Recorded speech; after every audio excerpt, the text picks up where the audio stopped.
All right, we're live. Welcome, everybody, to the first ever live podcast for Breakaway USA.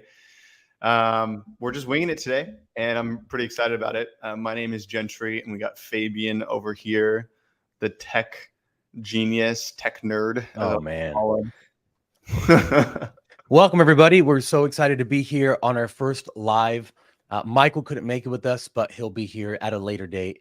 But today we just wanted to go over some of the things happening in culture, in politics, in the world, in the U.S., because things are moving at such a breakneck pace. It's hard to really keep up with every single thing happening with a once-a-week show.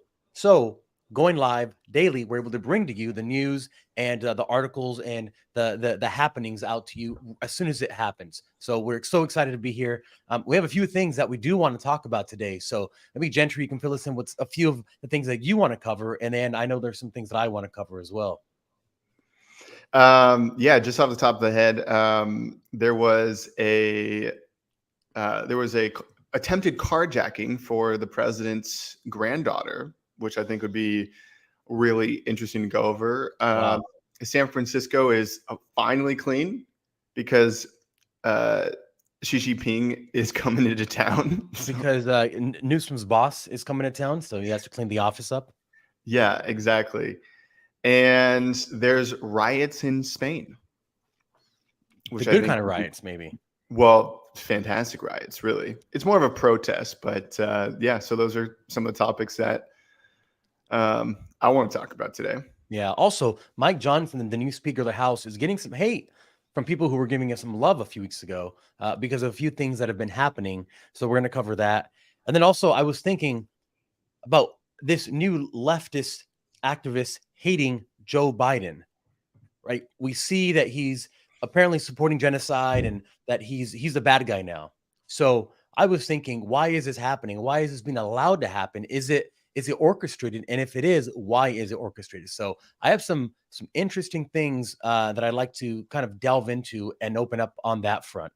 So, by the way, guys, if you're just listening to us for the first time, please give us a follow, a like, and share. We are Breakaway USA. What we try to do is try to give people the tools to fight back against the degradation of culture that we are experiencing here in the United States.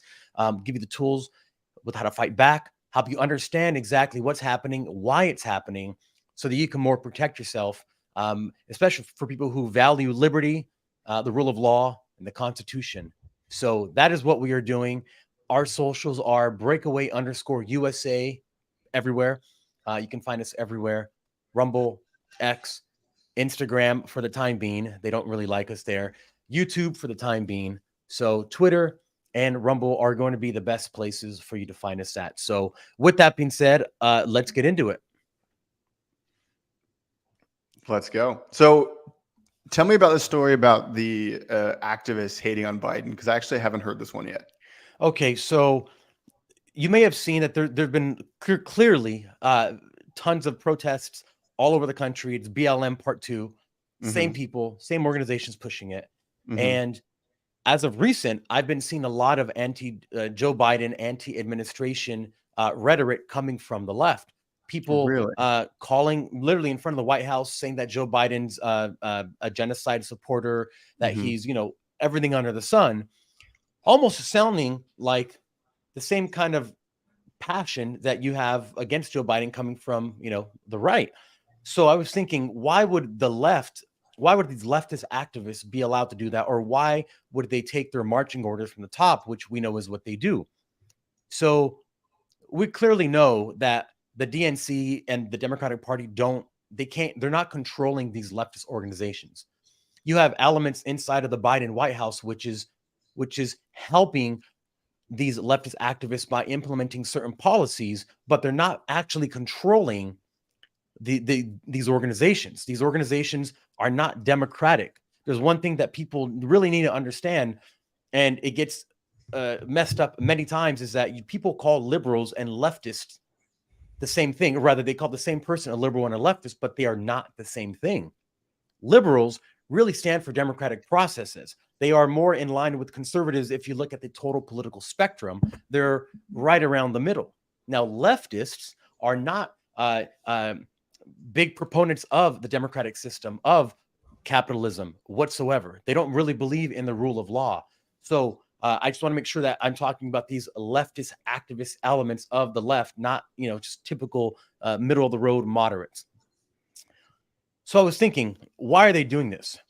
And if you think about what politicians do, they appease voters, right? Whatever is popular at the time, that's what they go and that's what they support. For instance, marijuana was a taboo issue for the longest time. Once polling got to a certain level, then you had politicians come out and say, well, we should really take a look at this. And the reality is most of them didn't care whatsoever. They just wanted that tax money, that tax revenue for the state to go do more things.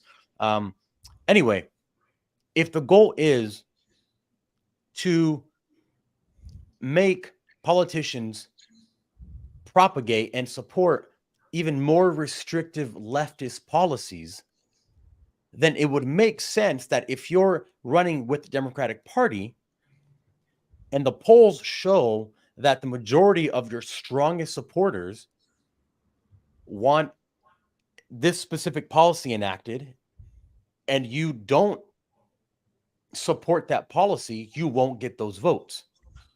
So the reason I started thinking about this is I saw Newsom go to China, with his boss, President Xi, dictator Xi. And then I saw now Xi is coming to San Francisco. And Newsom is doing all these things that people have been asking him for the longest time to do, clean up the homeless. Now he's doing it, but he's not doing it for the people. He's doing it for, President Xi. So if he can do that, we already know he's taking marching orders from, he's trying to look very, very good from, in front of Xi, but why exactly? And who is supporting Newsom? Well, Newsom is in charge of the most socialist, communist type of city in the entire country, other than Portland. And we know that all these leftists love him. He is a rock star of the left. So if his goal is to run for president very soon, maybe if we all know they're trying to get rid of Joe Biden, whether it's him or Michelle Obama, if it's him, he needs to get support from the people that are now hating Joe Biden. So what policies is he going to support when he's running to get those votes? What's he going to have to do? So that's the road that I'm seeing this thing go down. If you have all these most extremist Democratic voters who are now saying, we're not going to vote Democrat because you don't support this. As a politician, if I'm going to try to run for the Democratic nomination, I know that polling is changing completely in these specific issues because of what's happening now. What am I going to do? What's my team going to tell me? Say no and lose the supporters to RFK? Or change my tune and say, well, let's talk about it. Let's do a Blue Ribbon Commission to see if this is something that could be done, or how do I appease this radical faction of the Democratic Party? I don't think it's going to work. I don't think it's going to work for him, to be honest. The polling that I've seen come out of California is saying that he is wildly unpopular.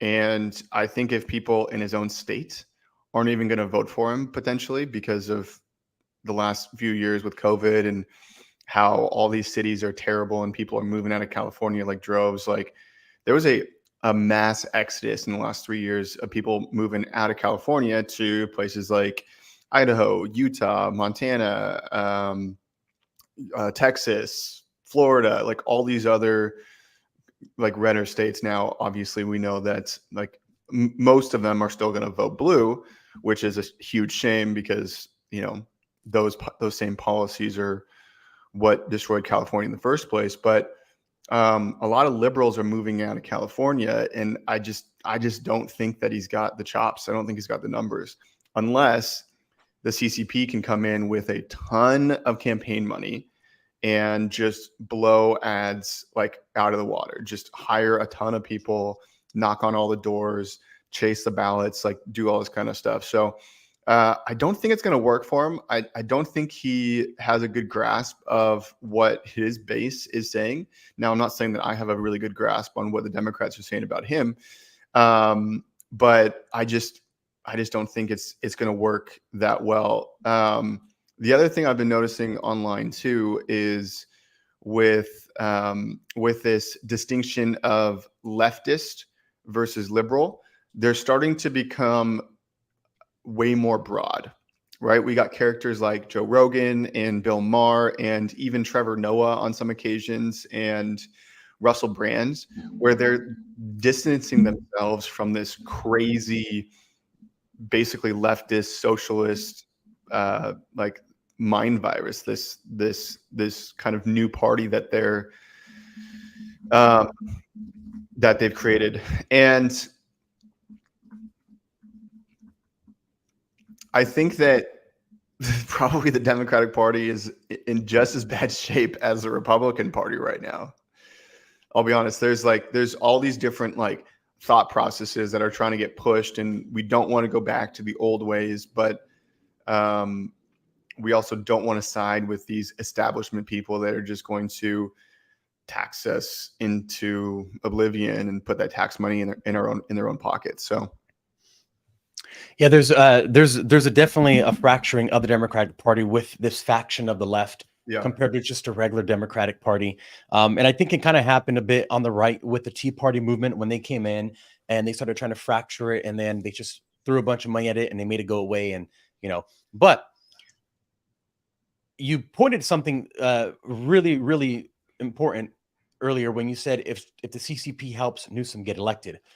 We already know this was the really big first test of China at trying to sway people to align with a certain view on something.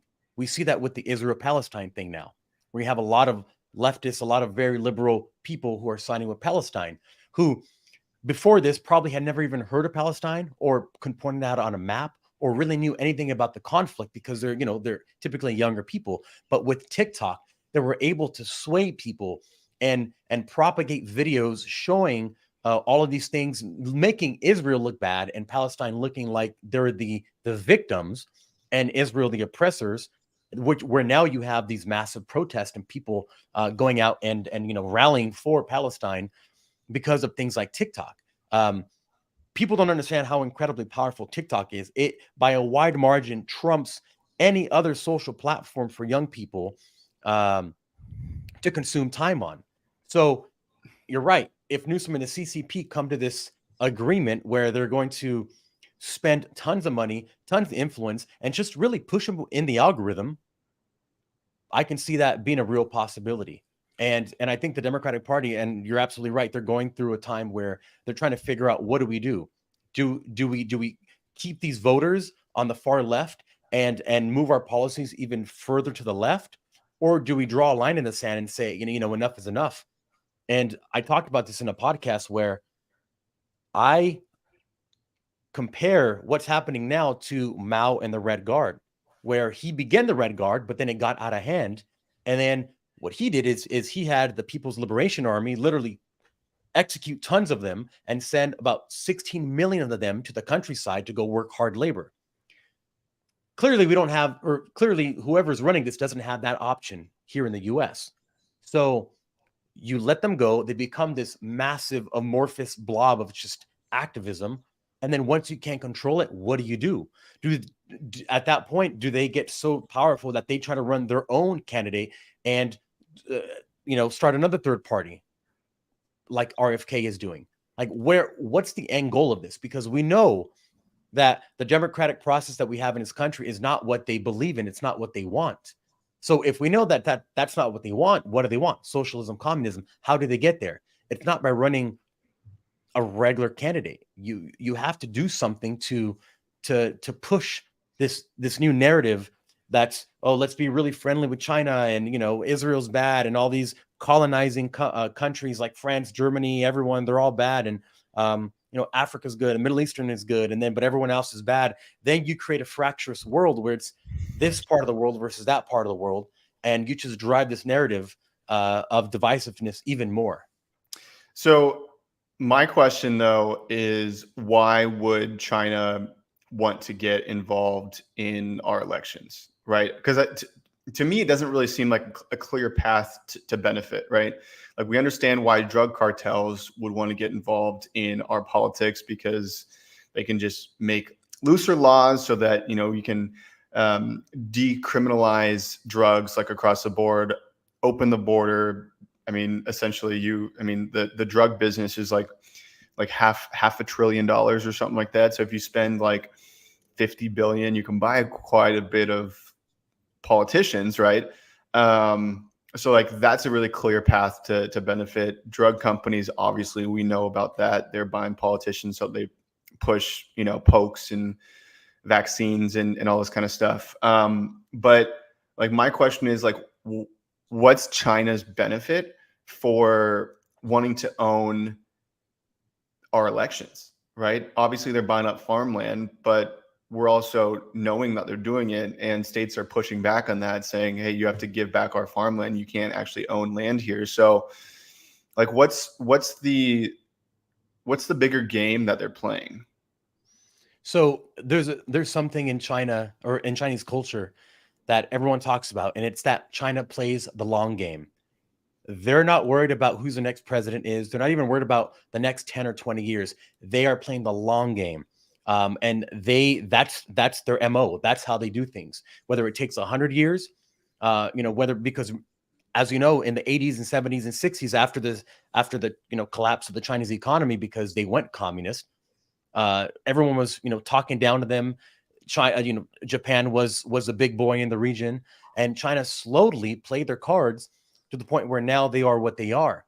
So if they're at this point where they can control what people see on the most used app in the history of the United States, in TikTok, if they control media companies in the US, which we know they do, if we know that they own a majority of many boards in the US, some of the most American companies that you would think and begin as American companies are now owned shareholder wise by the CCP or board wise by Chinese people, which respond to the CCP. We know that there's no civil rights there, rather First Amendment or Second Amendment.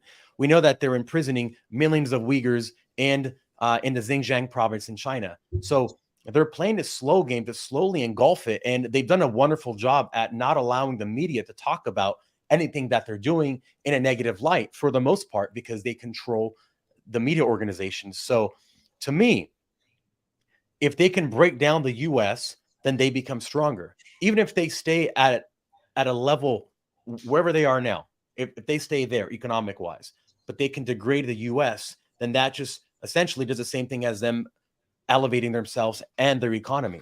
So if the goal is to take over, which we clearly know Xi is a dictator, then this would play right into that.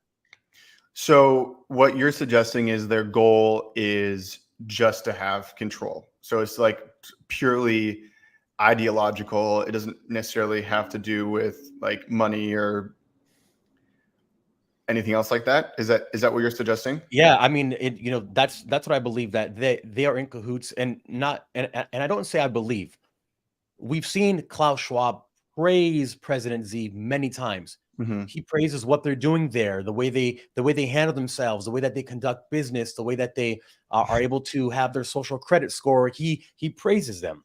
Mm-hmm. So my theory on all this, just to kind of take a step back and look at it from a macro perspective, is that if you have the globalists and President Xi and the CCP in cahoots, and they have this massive power structure that's now affecting Europe, that's affecting us, and the more they can get into the US and start affecting that, then this I don't know what you call it, but this group of people who want total control will take more and more control. And what's the last bastion of freedom in the world?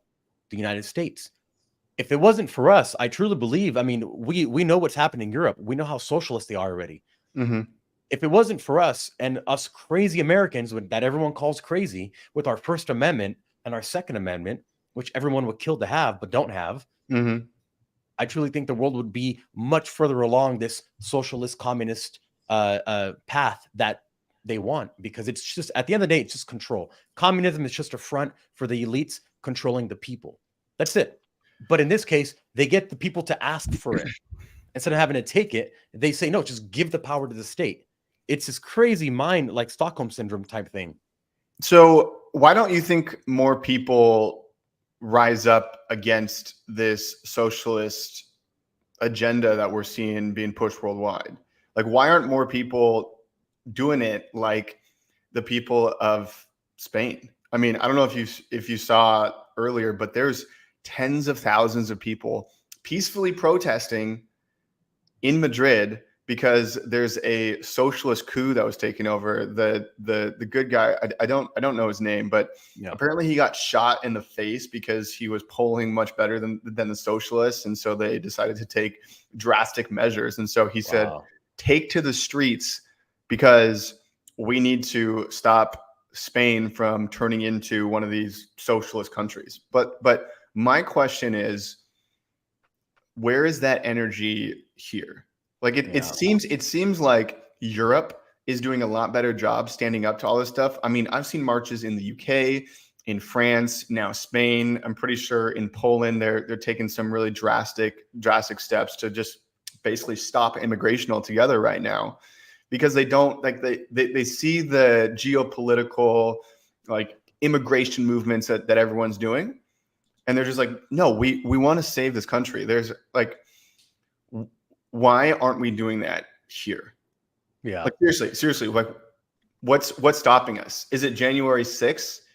Is it that whole thing? Because if it is, people in the US are softer than I thought. And here's my thing. Like, it does make sense why people wouldn't want to risk it all, because our lives right now are so unbelievably comfortable. Like, we have the highest standard of living in the entire world, in the history of the world, right? So people don't really want to give that up. But and I get it, but like my challenge to people is they're like even the signers of the Declaration of Independence went through hell for an idea, for this idea that they had, because they didn't like this 3% raise in taxes and this gun ban that came out. That's why. They said, hey, we need our guns and we don't want to pay more in taxes and we want to be free from this tyranny. Like, one of the guys, he had his house confiscated, right? He was a farmer. He had his house confiscated and they turned it into a pig farm, which is like maybe one of the most like low blow things of all time. Like imagine like this like manly dude who is pioneering this new dream in America, trying to make it. And he's got his family, you know, he's got his like 20 kids or whatever, because they had way more kids back then. I think that's something we should talk about. But then his house, like maybe one of the first like American dream like icons, a house, it gets turned into a pigsty, a pig farm. Like, America, like you said, is the last bastion of hope for the world. And if we fall, I firmly believe this, that if America falls, then the world is going to be it's going to be in chaos. Yep. And if the signers of the Declaration of Independence were willing to risk it all for an idea, not even something that had manifested yet, then where's that spirit in us? We always say like, oh, let's bring back 1776. Now, I'm not saying go storm the Capitol. I just want to be very clear. But I am saying you're not even doing anything. Like, so a perfect example, Republicans in Washington state are the most hopeless people in, I think, the US. I really, truly believe that. And they just don't fight. They don't get involved. And I don't blame them. The Republican Party in Washington is weird, full of a whole bunch of QAnon, Karen weirdos. They're hyper focused on like election integrity, which I think is really important. But like they're hyper focused on these ideas that divide the Republican Party, that they divide the they definitely put a huge thing against Democrats. And I'm shocked that people they're losing hope. They don't want to take a stand and fight. And I don't know. So to go back to your point about Spain and Europe finally standing up, the reason I think you don't see that type of reaction here is because they are so further along the path than we are.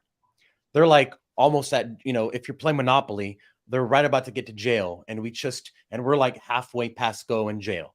Mm-hmm. So they literally have a socialist running for something, right? That's garnering a lot of support. Here, we don't have that yet. We have socialists masquerading as Democrats, but we don't have an actual socialist party that's really strong here. I think that if you had something like that, and there probably will be a time, I hope it doesn't come, but I plan for the worst, hope for the best type of scenario, where if you did have that moment that Spain is having, that that they're having in England now, that you will see the true power of the American people come up from all walks of life, from first generation immigrants to people who have been here for generations, to even Native Americans. Just every single buddy or every single person that right now is watching, and is biding their time, because things, like you said, are extremely comfortable now. But if it ever got to that point, I don't think the world's ever seen anything like what could potentially happen in the US if it really got to the point that Spain and that London is right now. Mm-hmm. So that's why I think you don't see the level of activism. Now, I do truly believe, and this is not something that people don't know about, everyone really knows it, that the reason why the January 6th protesters have been given such harsh sentences is because they want to make them a scapegoat and an example for other people not to go and do something similar, or whatever.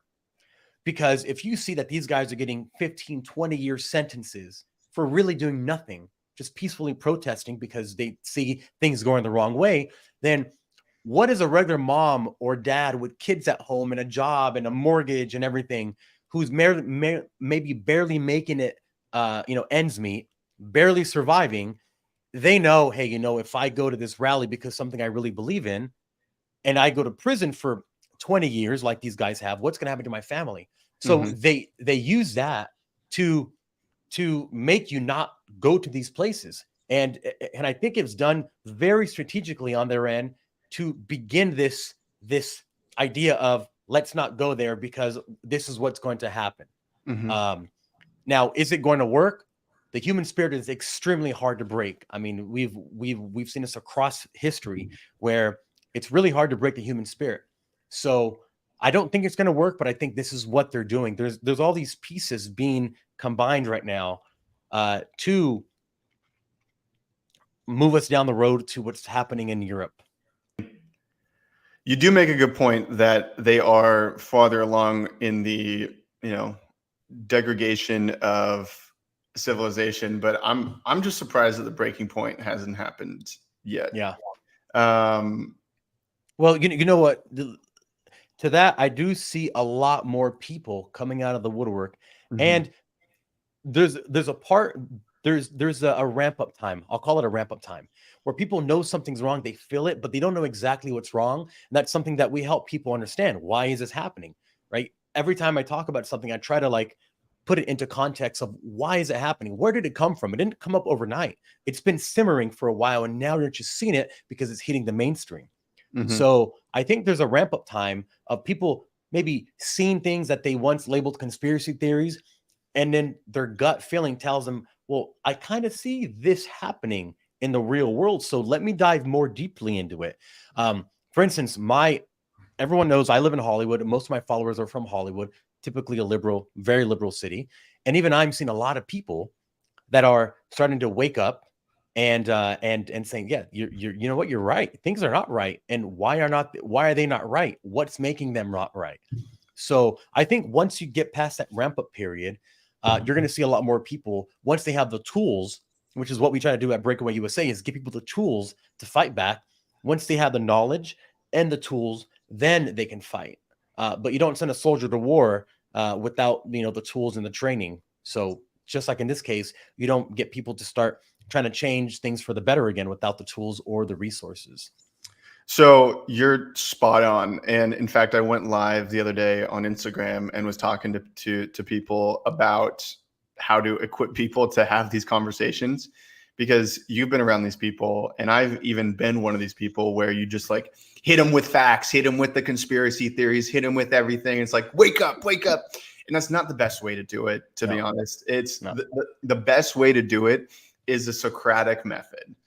Like Exactly right. Exactly. So a great example would be like people in San Francisco who are conservative. And they're like, why would Newsom clean up the streets for the CCP?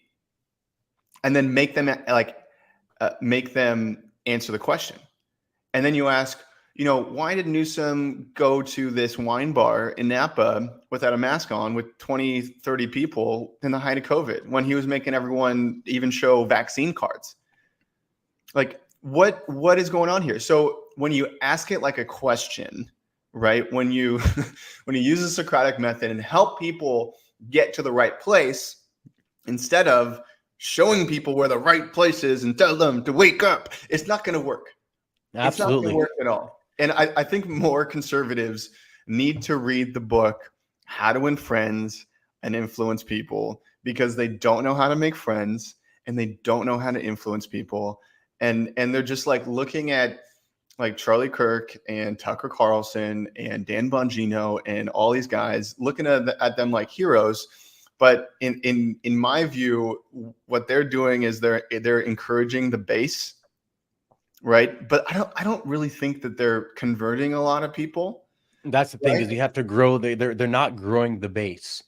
And there's this beautiful opportunity that they have right now, because so many things are going wrong. And sorry, and just to touch on your point, the Socratic method, the absolute best thing that I use when I talk to people is to ask questions.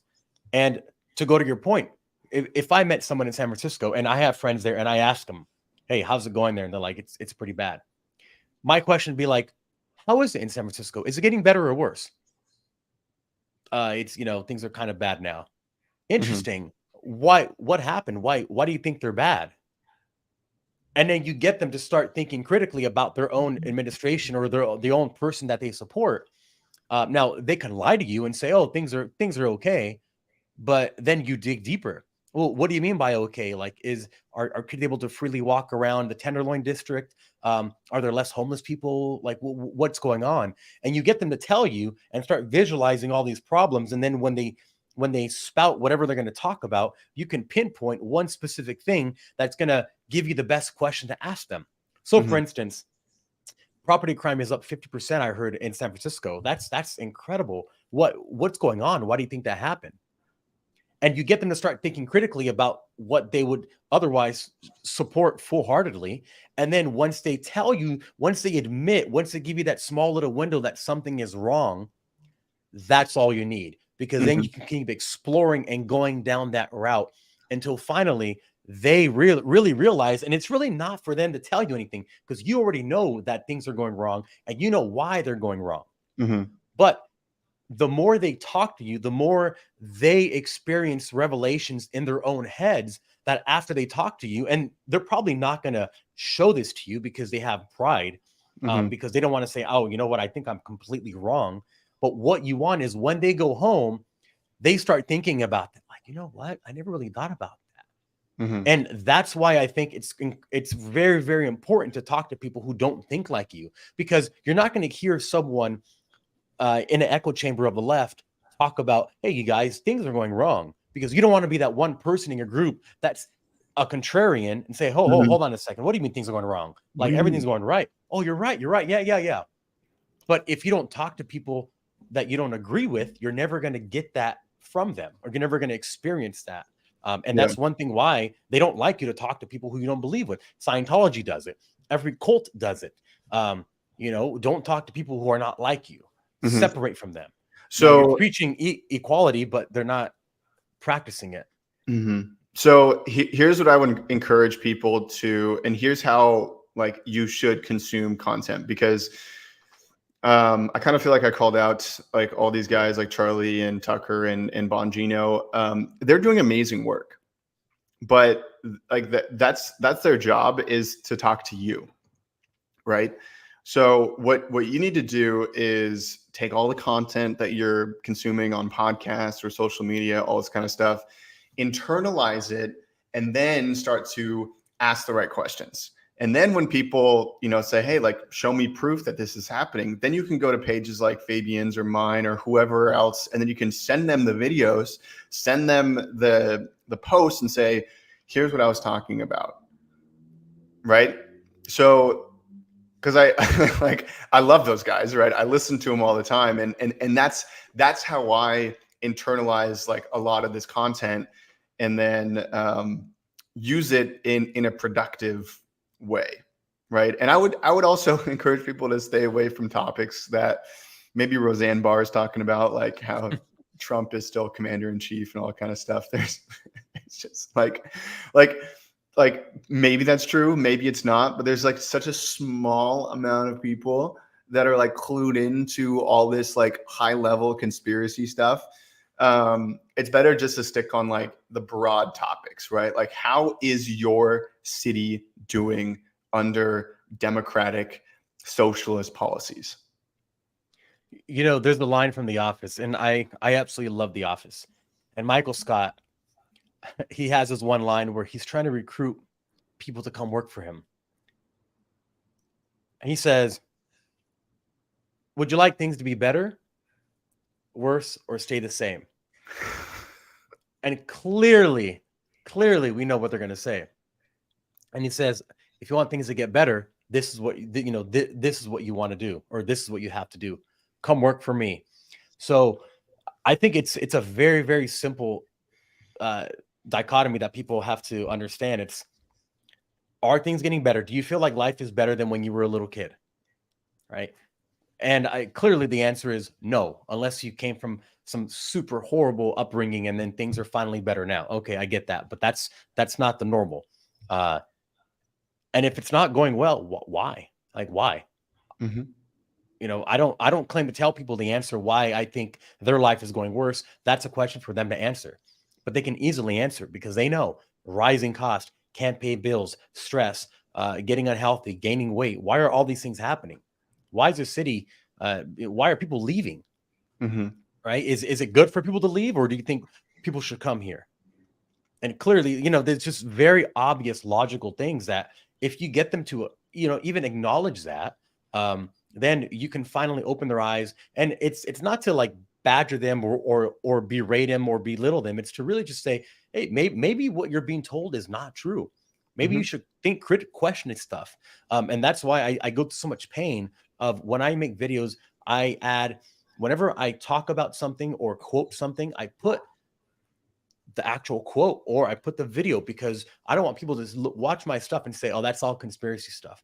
Mm-hmm. But if I'm putting every single thing that I'm talking about, I'm putting on the screen so you can go research it. That's why I do it. I want people to research these things, not just take my word for it. But if you don't know where to find it, then it's hard to, yeah, maybe not. I don't know really if he's just go and type exactly what I say in Google and go down a rabbit hole and start researching things, and it may change your mind. Mm-hmm. Mm-hmm. Well, here's something that is actually breaking today. The Secret Service had to open fire to protect Joe Biden's granddaughter because there was an attempted carjacking. And so these Democratic policies are hitting so close to home now. You wonder if anything is really going to happen. Like, the president's granddaughter is in danger. Like, that's a big deal. Like, you know what's crazy? This is a storyline from The West Wing where the president's daughter gets kidnapped. And this is my favorite show ever. The West Wing, there's an episode where the daughter of the president gets kidnapped. She's at a party in college, and the Secret Service has to have a standoff with the guy to get her back. No way. Yep. That's wild.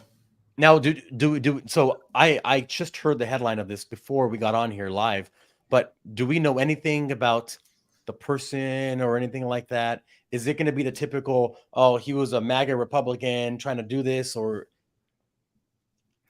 I don't know how they're going to spin it. I think that they may just try to bury it because it just hits so close to home. Yeah. I don't know how they could say he's a MAGA Republican because I don't know a lot of MAGA Republicans that are going around trying to steal cars. So he was trying to. He tried to kidnap, or he tried to carjack her. So carjackings apparently in DC have skyrocketed. I mean, it's happening everywhere. My car got stolen, I think it was last year. And it was gone for a week, and these guys just did a whole bunch of drugs. They stole the catalytic converter. So when I got it back and started it up, it was like just crazy. So it wasn't targeted at her. It was not targeted at her. I see. That's a completely From different. my understanding, okay, that's going to be not targeted at her. Wow. So okay, I thought she was targeted. I'm sorry. I thought they targeted her. That's a can of worms that you're not going to want to open. I mean, they're going to try to bury it. They're going to try to make it seem like it was a MAGA Republican, and I don't think it is. We don't really go around carjacking. No. Wow. So, I know. That's interesting. Yeah, it's like the who is that? The leftist activist guy in New York who was stabbed to death with his wife or whatever outside. I don't know if you saw that video. It was last month. This guy, he works for some kind of leftist organization. He was in like Bronx or some part of New York at like 3 a.m, 4 a.m, apparently waiting to catch a bus with his girlfriend. They were dressed really nice. It looks like they had left some event or some gala, and this guy came up and started whatever, homeless guy getting in their face, and the guy ends up pulling a knife and stabbing him in the neck, and the guy bleeds out right there, literally. And apparently the girlfriend didn't want to call the cops because she didn't want the guy to be labeled as in like a bad light, and the guy sitting there bleeding to death. It's just the mentality of some people is just insane. Well, you saw the video of the drunk girl getting pulled over for drunk driving, and she tried to get out of it with like all this like woke stuff, like oh, this is the patriarchy, like you misgendered me, all this kind of stuff. Did you see that one? No. Oh my gosh! So they're literally trying to use their woke ideology to get out of trouble, and they're trying to like protect people that kill their boyfriends. And it's just insane. You know what? I put woke girl and the video just pop up. So pull it up. Let's watch it. Yeah, we're absolutely going to watch it here. This looks super interesting. All right, let me get this pulled up here. All I did was I put woke girl and it came right up. All right, can you see it on screen? Yep. All right, let's watch this. Nothing. Why are you driving in the wrong way of traffic? No, I just got changed around. I just moved here like 2 months ago. Okay. I just got changed around. Okay. Do you understand what's going on though? Yes. You're going into oncoming traffic. I know, and I just decided that it was better just to turn around and be like, quick. Okay. But I'm sorry. I just have like really bad social anxiety and stuff. I get you. I don't want to step out whenever you're asking for stuff. Okay. Well, we're past that. Just go ahead and step out. As an indigenous person. Oh. Right back here, please. Miss Perry? Well, I'm non-binary, so. Okay. What do you go by? It's Kai. How can I refer to you tonight? Kai? Okay. Hey, I'm smelling alcohol. No. How much have you consumed tonight? Like probably 3 drinks. I need to run you through some tests right now. Stand facing me, please. But I just want you to know that I also have very bad social anxiety. You and me both. Okay. Any recent head trauma, traumatic brain injuries, anything I need to know about? Mental, yes. Focus on my finger, please. I am. You're just like trying to intimidate me. I don't know how I'm trying to do good. that. This is the test. As you know, as an indigenous person, and there's a bunch of going around. I'm sorry, but it's just for me to be on my toes. I get you. Can you remember that I told you that I'm non-binary? Yeah, I'll try my hardest. I'll refer to you as Kai, right? Yes. Perfect. I need to know if you have any injuries or anything that would prevent you from doing a standard walk or a turn tonight. Mental health. Any physical injuries? Mental, yeah. But no, I'm just saying. Okay. Mental, PTSD, depression, anxiety. Wow, I get you. everything. Just throw it. Now with Everything. your right foot, place it in front of your left in a heel-to-toe touching manner with your arms by your side, just like this, ma'am. Can you not call me ma'am, please? I'm trying my hardest. Okay, well, Okay. it means a lot to me. I'm trying my I hardest. don't feel like a man, so Okay. it's kind of triggering. Right foot in front of your left. Nope. Go back. I'm sorry, but the whole man thing, just like, Oh, I apologize. Let's see if we can move forward from it. You have 0 questions? no, but I just want to tell you that I suffer from really bad anxiety, especially with Maybe 'cause she's so generational confused trauma about what and she is. PTSD around white people and cops. Like, it's just, she got it wrong. It's not. I'm going to speak with you right over here, okay? no, Yes, ma'am. Go ahead and place your hands behind your back. don't, dude. Don't make it hard. Please. Oh, no, Don't make it hard. No, No. You're going to get a resist. dude, You're going to get a I resistance. Okay? don't resist. Don't. Listen to me. This is when reality Don't hits resist. the imaginary. Don't. You're being Come a here. white man and don't. I followed all of your shit. Like, as an indigenous person, like, you guys. You guys are scaring me. There's nothing to be afraid of. Yes, there is. It's called generational trauma. Okay. Walk around my vehicle. Oh, I gotta send you a bigger Christmas present for showing me that, because that was just. I mean, that's I've maybe the never greatest seen- video of all time. I really think it is. I can't believe you haven't seen that. You know what's beautiful? I saw when all this pretending and whatever in her head hit reality like a ton of bricks. She had no idea how to handle it, and was just started crying and didn't know like that. That's when reality really hit it, and that's when yeah, wow. She tried to get out of a DUI charge for saying she had generational trauma. I don't know. That's incredible. And she said she couldn't walk correctly because she got triggered because he called her ma'am. Oh my gosh. You know, one of my friends, his name is Faisal Lawrence. He's I think called him Face. He's a comedian here in Hollywood, and he has a really funny joke. And Face, if you're listening, sorry that I'm giving away one of your jokes, but I just saw him the other day. He goes, I don't want any kids. He goes, all these kids are, stupid now. He goes, you need a safe space. He's like, from what? Your own thoughts?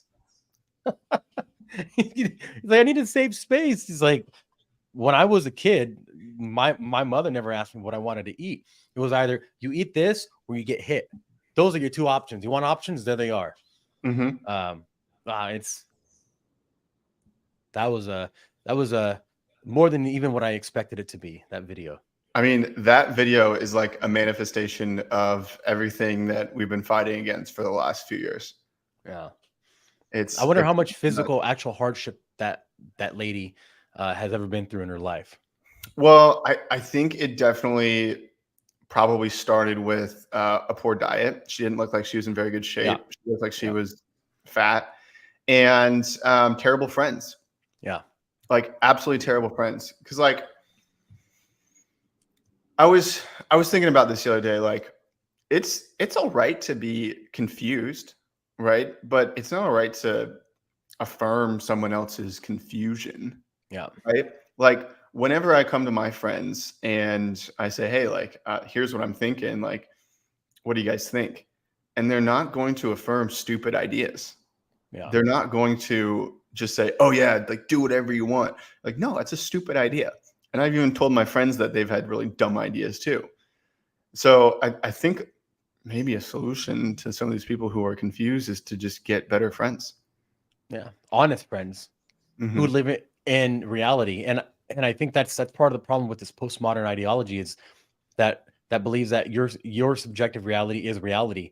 So if I believe that what you believe to be true is true to you, and then why would I tell you that it's not if I believe in the same ideology? Mhm. So that's part of the problem with this postmodernism is it's enablist. Mhm. Right? If you think you're a giraffe and you ask me, guys, am I really a giraffe? If I really believe that whatever you believe is true to you and I shouldn't infringe on that reality, then what am I going to say? No. Then that Well, goes against my core set of beliefs of this postmodern belief. I mean, let's even go down from a giraffe, right? Let's just talk about like stuff that most people will deal with, right? Like, let's say you're married and you see an attractive woman and you're just like, oh, like maybe I want to go talk to her. And then your friends should be like, no, dude, you're married. You can't go do that, right? Yep. Because you're stepping out of whatever the covenant of your marriage is. So Yeah. like if we, because like the classic Absolutely. example is like, you know, you're a dog, you're a tree, like whatever, but like let's take it down to like reality, right? Like, oh, like I want to go invest in this business. And then you look at the financials, you look at like all the paperwork and you're like, this isn't actually a good idea. Mhm. Yeah, and Your friends should tell you that. yeah. Another example of when this pretend make-believe mental stuff hits reality was, and I sent you and Mike a picture of this. I was boarding a plane to go to Las Vegas a few weeks ago, and I'm always the last person to board because sometimes you find empty seats, you know, that aren't whatever, and you get a better seating, whatever. So I'm getting on the plane. I'm the last one, and after me actually, which I thought I was the last one, I hear the flight attendant say, "Ma'am, you cannot bring that on." And I look, and it's this girl with the shaved head with the tattoos here. It says, I think it said like for sure it said like uh something like anarchy or liberal something. I forget exactly what. Just total leftist, right? And the girl starts screaming at the top of her lungs because she can't bring an extra backpack on because you're only allowed one personal item. So the lady's like, "Man, we're going to close the door in 10 seconds. If you're on, you're on. If not, not. You're not bringing that on." The girl starts screaming at the top of her lung like she's been slaughtered. Starts crying, and I'm like, no. I gotta wait and see what happens here. The girl screams and just takes her whole backpack full of stuff in the temper tantrum and throws it in the garbage can and just walks, you know, because she has a purse and a backpack. She decided to throw the backpack away and keep the purse, whatever. So she's behind me, and you know, we're climbing the stairs. It's one of those ones where you walk out and you climb the stairs to get on the plane. And I'm just trying to not laugh so hard. The girl is crying. She calls her friend, and she's like, "I'm so sorry." She's like, these white supremacists are making me. They made me throw away your backpack. I'm so sorry. And she's crying, and I'm just laughing the whole time. And I'm like, wow, this is. I don't really experience that level of childness too often, Mhm. especially when it comes with that kind of, you know, mentality. But I saw when reality hit, is nothing you could say like these are the rules. Doesn't matter what you believe the rules are. These are the objective rules in reality that other people can see. It's not just in your head. Mhm. And they cry and they throw tantrums like that girl in the video when they understand it doesn't matter what you say, this is what it is. And I think that's the problem with parents letting their kids do whatever the hell they want and not, you know, not putting rules enough. Well, it's kind of a classic example of like the far left almost cannibalizing all these crazy rules that they put in place, right? Like we're seeing that now with the left, and they're going after Biden. They're trying to get another candidate up, and they're just cannibalizing themselves.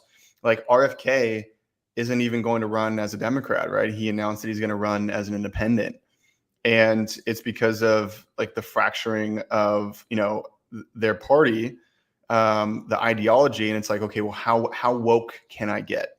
Am I going to be the wokest? Yeah. And they're infighting right now. So in a weird way, it might make sense to encourage this behavior so that we splinter this leftist ideology, this like leftist regime that's coming out into a million pieces, because they're going to start cannibalizing themselves, right? They've started to cancel people on the left because they're not left enough. Yeah. It's going to be a battle of how woke can you be.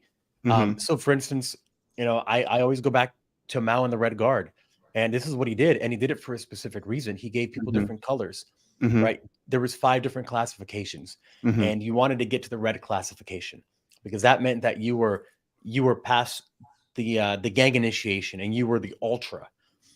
Anything else, it just doesn't work. Mhm. And if you see yourself getting, talked down to by other people in your party, either you do 2 things: you leave, or you become ultra extremist in it just to be around other people, just so Mhm. that you're part of the group. And these people, we know they don't have a lot of friends that aren't like normal. They probably don't have a lot of friends in general. They get a lot of stuff on the internet. They're very secluded. They have, like she said, they have social anxiety, so they don't like being around other people, especially if they're disagreed with. So what are your Mhm. 2 options at that point?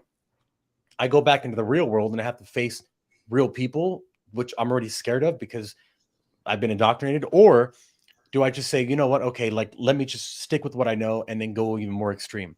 Mhm. The other thing I was thinking of is the weaker the people are, the easier it is for a leader to kind of just take all them and say this is what it is, and they say, oh yeah, that's what it is, because they're Mhm. weak physically and mentally, right?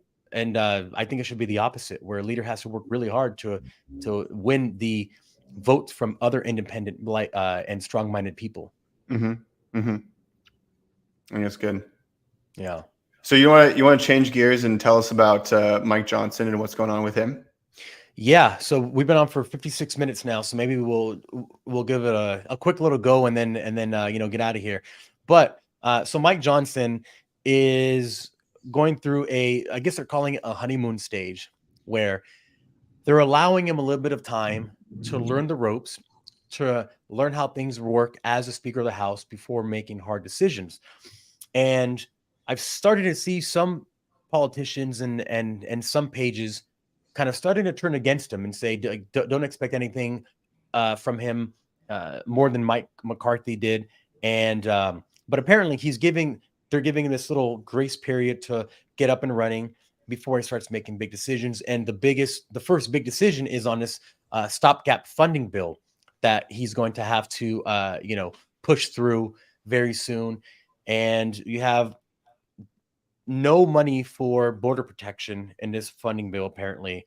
And you have Democrats who are trying to get their stuff pushed through, and you have the Republican trying to get their stuff pushed through. And he's going to have to make a big decision: who do I piss off and who do I make happy?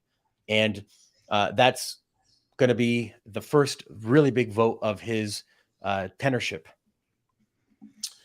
So I have some thoughts on this because I actually watched a ton of videos on how Congress and the Senate works. Essentially, what happens, just at a high level, Congress introduces a bill, it gets passed, right? Let's say, and then it goes to Senate, and then it gets either denied or passed, and then it goes to the president's desk to get signed off on.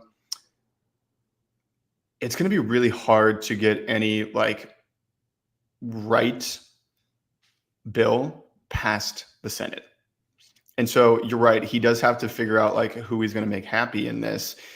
The other thing that is unbelievably complicated is the appropriations process, Yeah. right? So basically, funding the government. That's one of the reasons why we have all these CRs. And again, I don't know everything, so I could be getting a lot of this stuff wrong. But my point is it's really, really, really complicated. And the thing is, though, is that Mike Johnson, apparently he is one of the only speakers of the House in the last 20, 30 years that has had experience on the Appropriations Committee, right? So a lot of people don't even know, a lot of people in Congress don't even know how that whole thing works. Byron Donalds apparently was asked if he knows how appropriations work, and he basically said no. And there's a lot of these freshman players like Matt Gaetz and Anna Paulina Luna and Byron Donalds and MTG and Lauren Boebert, who are doing a really good job speaking to the base. But I think that they're making the issues a little bit more simple than they really are. They're unbelievably complicated. I think one of the things that Mike Johnson can do is to look at impeaching Biden. And there's been some conflicting reports that he is going to pursue impeachment or he's not going to pursue impeachment. I think that potentially we should hear about this in the next week or two. But I mean, he's got a huge mess to clean up because they just been passing CRs like crazy, and they're kind of in this feedback loop from hell. And it's not going to be like a fix overnight because, number one, you have to get it passed, right? You can have the best idea in the entire world, but if you don't get it passed, like, it doesn't matter. Like Marjorie Taylor Greene, I love what she's doing, but she's introduced a ton of bills into Congress that just haven't even gotten passed. Yeah. And then she goes to Twitter and says like, oh, like all these Republicans, blah, blah, blah. And it's like, well, you just like make more friends, maybe make better deals. I don't know. I'm not in Congress, so I'm just speculating, right? But I think that the process is really complicated, and most people don't understand what's going on. Yeah. And that's why you have hype men or promoters, let's say like a Don King, and then you have the organizers of the event who actually make the event happen. Where Marjorie Taylor Greene is more of a hype man. Mike Johnson has to be the guy who actually puts up the event and like makes it happen. And you're right, it's not hard when you have committees and subcommittees and you have every single person who wants something of themselves, something to make them look good, and that's going to fulfill their donors' interests, the big pharma's interest, and it's just a massive, it's a massively overly complicated process that needs to be more transparent. And I think simplified. Elon Musk says this clearly. Elon Musk is one of the best engineers that we have in our generation. And he says the best engineering you can do to something is to remove a piece, remove a part of complexity. So what he does is when he's looking at a Falcon 9 or a Starship or any type of Tesla, he goes to the engineers and he says, this is good. Now, what can you remove from the process to make it simpler? And that is a more efficient machine. So in business, that's how it works, right? You thrive on efficiency. The more efficient you are, the more money you can make in the long run. Congress is the opposite, where they're trying to throw complexity into it just to make themselves, I don't know if it's make themselves look more important or if it's to just make sure that nothing gets passed without their input. So I don't know which of the two it is, but both options, I think, are leading us down this path where which is not good. Yeah. It's really, I think it's really confusing for the base too, because they're expecting Mike Johnson to have all this like basically unilateral power to release January 6th, to impeach Biden, to release the Jeffrey Epstein list, all this kind of stuff. And it's got to get passed. Yeah. So, that's the hard part of Congress. So absolutely.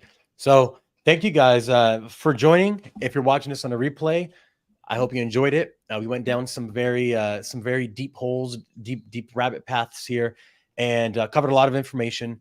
This is the first of many live streams from the live Breakaway USA show with Gentry and myself, and we'll get Mike on here at some point. So any last words before we get out of here? Follow us on social media. They've been trying to ban us on Instagram, so follow us there. Breakaway USA or Breakaway_USA. Follow us everywhere. Share the podcast. We're fighting against censorship by speaking the truth. So please help support the podcast. Yeah, and make sure you always think critically and don't believe anything that anyone tells you just because they have a title by their name. All right, see you guys later.